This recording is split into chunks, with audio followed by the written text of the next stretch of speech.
Buenas tardes, soy el alumno Abraham Rangel Campos, estudio en la Universidad Autónoma de Nuevo León en la Facultad de Ingeniería Mecánica Eléctrica y el día de hoy voy a explicar la práctica 1 llamada curva característica del diodo del Laboratorio de Ingeniería Electrónica.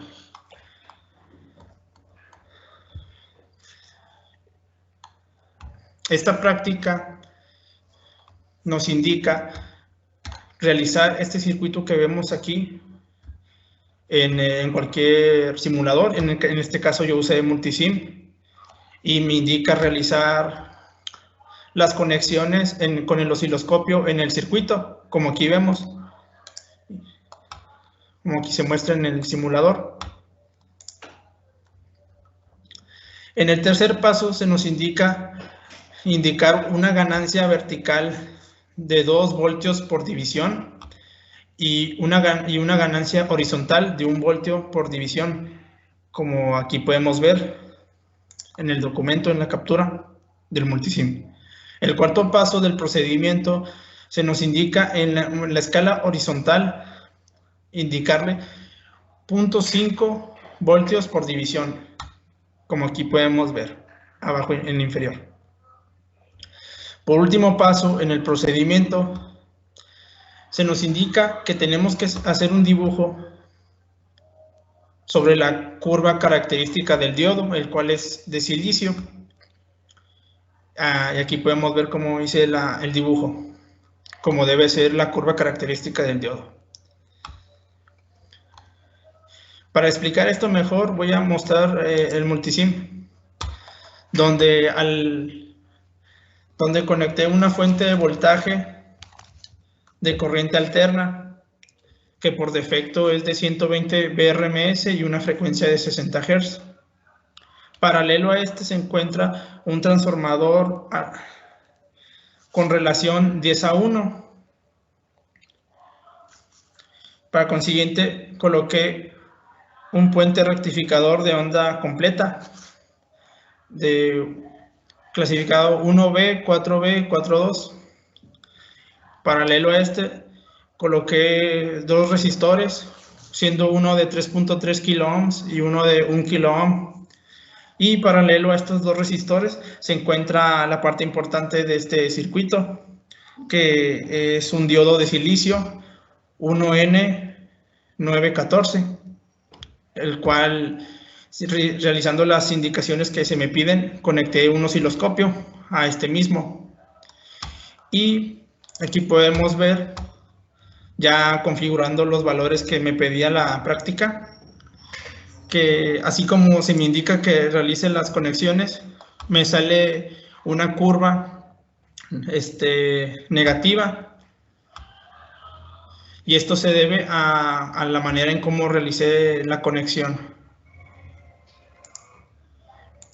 En este otro circuito realicé la conexión correcta, puesto que en la teoría se nos dice que un diodo de silicio tiene su curva característica del diodo de silicio es positiva. Por eso realicé la correcta conexión. No obstante, como antes mencioné, en esta práctica se nos pide se me indica realizar la conexión, pero da una curva negativa hacia la izquierda. Después de haber explicado esto, regresaré al reporte como el primer punto. El primer punto y el segundo tienen mucho que ver con lo que ahorita mencioné. En la primera pregunta me dicen, explica el porqué de la inversión de la curva característica del diodo obtenida en el paso 5. Como aquí podemos ver en la práctica,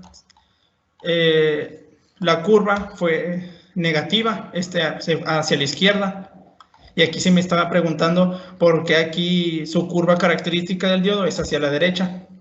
Bueno, en sí se trata porque va hacia la derecha debido a que representa la verdadera característica de la curva del diodo de silicio.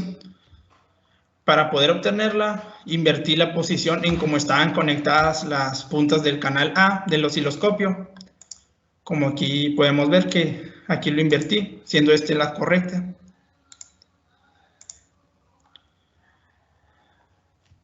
Es decir, la forma en cómo se nos indicó colocar las puntas del osciloscopio en las instrucciones de la práctica nos daría como resultado una curva dirigida hacia la izquierda, siendo esta una dirección negativa para el diodo.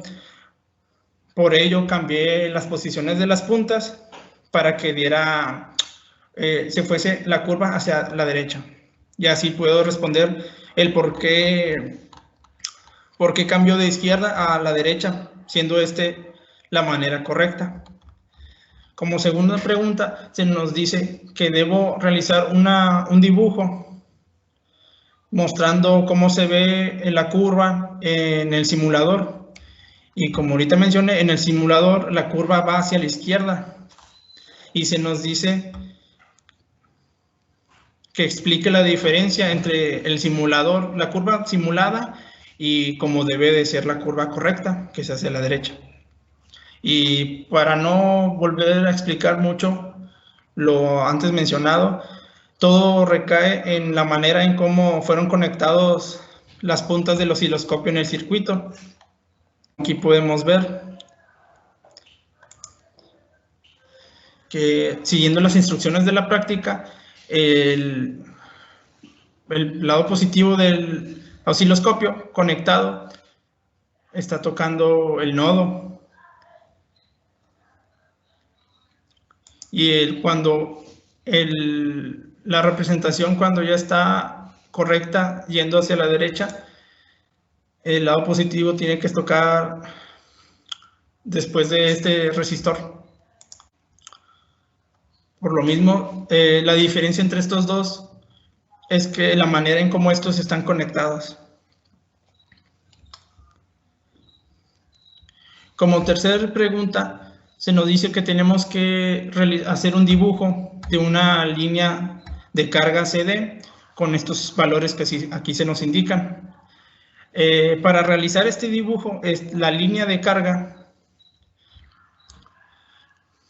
usé esta ecuación, la cual me ayudó a encontrar para poder realizar este dibujo.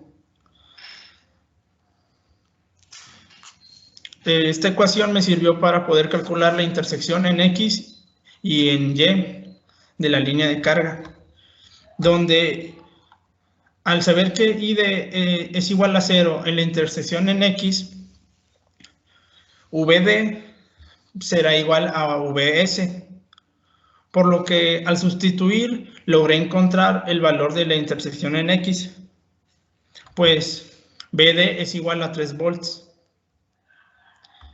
Y como en la intersección en Y, BD es igual a 0,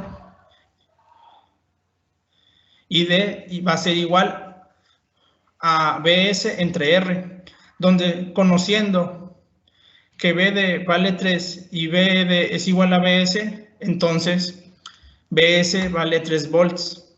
Y este valor lo voy a dividir entre R, siendo que R se nos indica que será de 150 ohmios. Realizando la división me da que ID tiene un valor de 20 miliamperios. Y así pude obtener el valor de BD, que es de 3 volts, y ID, que es de 20 miliamperios. Y estos fueron los valores que tomé para realizar la línea de carga, como aquí podemos ver. Por último paso, se nos pide determinar el valor del punto de operación, que es IDQ y BDQ.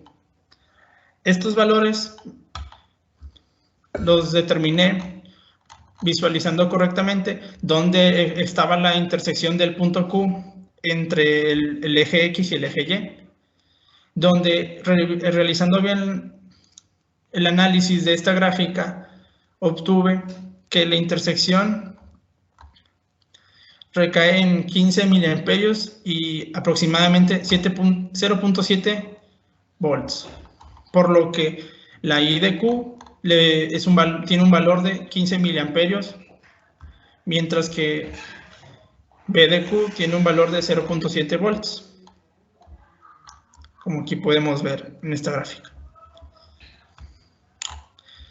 Y bueno, esto sería todo por mi parte. Gracias.